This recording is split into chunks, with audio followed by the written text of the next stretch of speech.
So we're going to be just doing areas and volumes in terms of y. So when something is in terms of y, the reason we usually put stuff in terms of y in the first place is because it's a relation and not a function. What do we mean by a relation instead of a function? Is there like a proportion? Or no? I can see why you think the word would apply to that. But when we're talking in terms of functions, it has its own specific meaning. Okay, so let me draw a picture.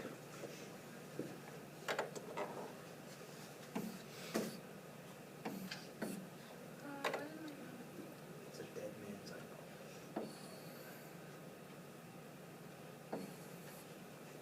One of these is a relation, one of these is a function.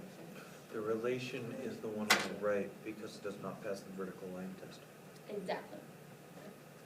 I can't just write this second one in terms of x because with the way it's, yes, Can you do the second one on your calculator?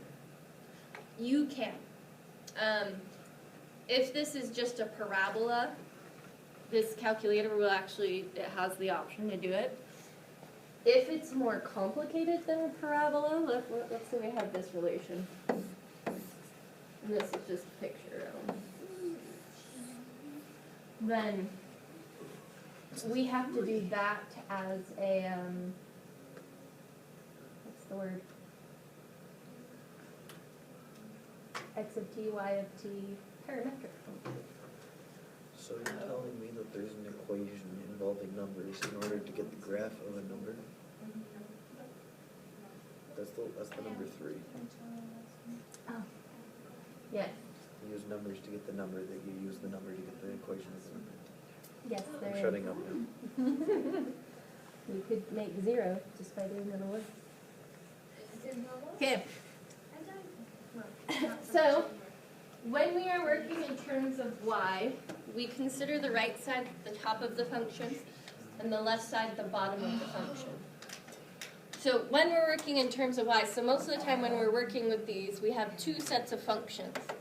We have an enclosed region. So let's say we have this and this. So there's our enclosed region. Why would we consider the right side the top function? Because it's positive. Because it's positive. The right side is considered the top function because it's positive. Yes, it looks like nips. And it does.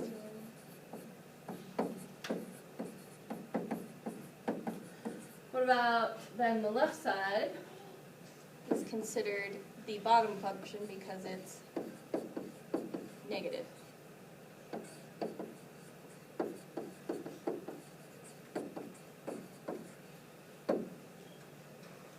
Does that mean if we put this all in the positive area, that wouldn't be the case? No, because we'd still have stuff being bigger in the positive area and stuff being smaller in the positive area.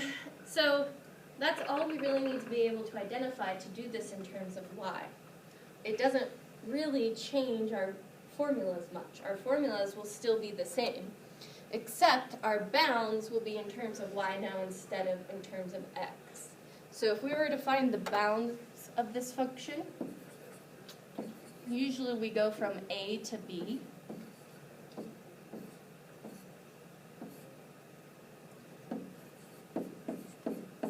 Well, now we're going to be using the y values as our bounds. So we're going to go from c to d. So like, what's our formula for finding a volume of revolution using the washer method?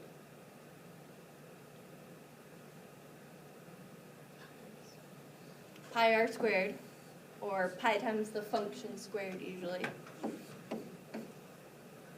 But instead of going from a to b, we're going to go from c to d, where these are y values.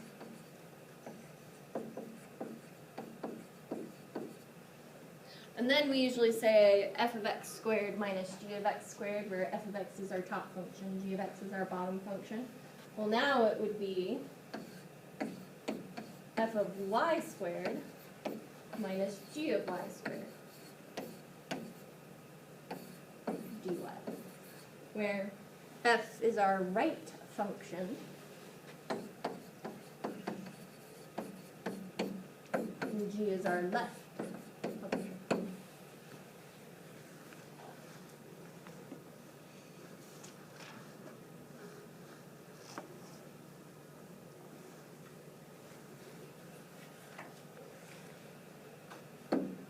And we could apply that to all, we could do the shell method, 2 pi integral from c to d, h of y times r of y. We're just replacing all of them. So we don't need to write them all down because we already know the formulas, or we have them written down somewhere. So let's look at an example.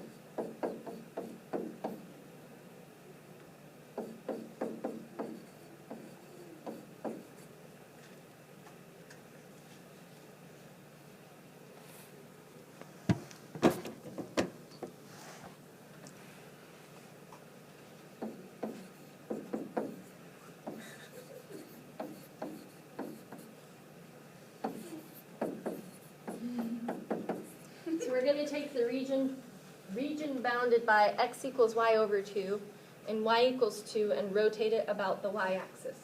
Now this particular problem we could actually solve still in terms of x if we did shell method. But we're trying to practice in terms of y, so we're going to use disk method to solve this problem. Another problem though is graphing this. We always graph in terms of x. Graphing in terms of y is a lot harder. So if ever given the opportunity to, some things we have to graph in terms of y. It's a requirement. If I had x equals y squared plus y, there is no way I could rewrite that to say y equals and then only x is on the other side. It's impossible. But this one I could write as y equals. How can I rewrite this so it says y equals so that I can graph it?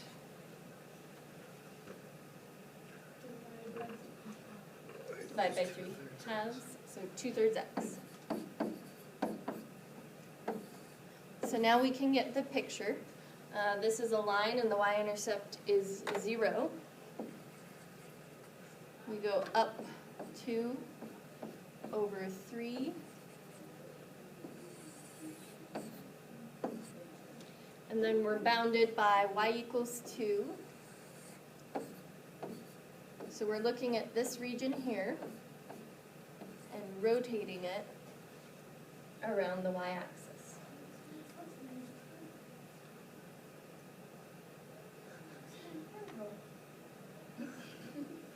Oh, USNC is up there. Yeah. I'm like, look, it's all there. So again, we could solve this using shell method. But we're just practicing in terms of y because sometimes they will give you problems that must be solved in terms of y. So we're going to set this up and say, okay, what's my right function, what's my left function? We know we're rotating. We are touching the axis of revolution already, so we don't need to do any sort of shifting. The shifting was to get us to the axis of revolution, or get the axis of revolution to the x-axis.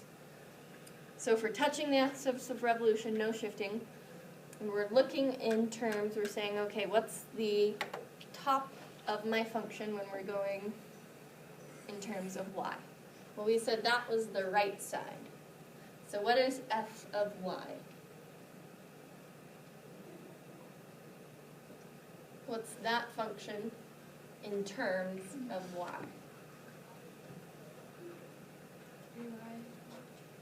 3y over 2. So on our integral, we know it's pi because we know our cross sections are circles. We're not going to do our bounds yet, but then we have that function 3y over 2 squared. Then we minus the bottom function. What's the leftmost function of this bounded region? Oh. What? Why? What is that function?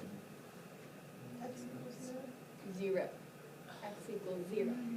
So that's the same as g of y equals 0. So minus 0 squared. But then again, we have to think about our bounds. Our bounds this time are where our function or where our region exists, but we want the bottommost point in the y direction and the topmost point in the y direction. Normally we start in the leftmost of x, rightmost, so 0 to 3 if we were in terms of x. But this time, as Melinda says, we're going to go from 0 to 2. And then we go solve this. It's 6 pi. You beat Melinda. Good job. So the process is almost exactly the same as what we've been doing, except we've got to figure out what's the right side, what's the left side, instead of what's the top of my shape, what's the bottom of my shape. And we've got to figure out the bounds by taking the y values. So do you want to try and squeeze in another example, or do you want me to write up the assignment? You can write the assignment. Okay. It's pretty similar to stuff we've already done, so I wasn't too worried. So on the example, you put it in terms of x equals 3y over 2. When you put something in terms of x, you're saying y equals 2 over 3x. When we say in terms of x, that means your function consists of x values. So when we say in terms of x, this is a function in terms of x. Okay. When we say in terms of y, this is a function in terms of y. So that means in terms of y. So when you put it in your integral, you had to put it in terms of y. Yes, because we're practicing in terms of y. So I'm going to have you do some area problems only, as well as some volume problems. So page 399, question 4. That's a lot. Better stop there. And they organized them differently, so I thought, yeah, question 3 and 4. 4 and 3? Sorry, I know, No, it's that's 40, backwards. comma. It's backwards of what we thought it So should next be. we could do 2, Wait, then is it 1. backwards in the It's back? 4 through. No, just Look. most of the time it goes 1, 2, 3, 4 from left to Oh, right. Yeah. It went 1, 2, 3, 4. So I was looking at the top of the page, Oh. and so then I. You know, just have to do one with the 2 in it. Tonight, now we have 1, 0, 3, and 4. Ben, you just gave her a chance to go smoke one.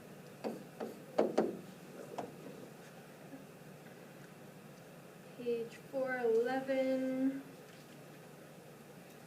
Good thing it's not 9/11.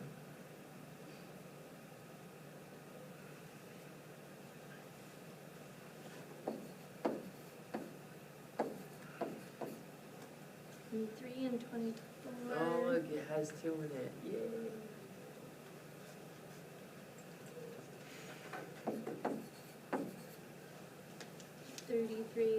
And 33 says to use the shell method. You can really use any method you feel comfortable with. So you don't have to do shell method. Addition and subtraction method. That's all. Oh, that's all, huh? That is all. Just that much? That'll do, pig. That'll do.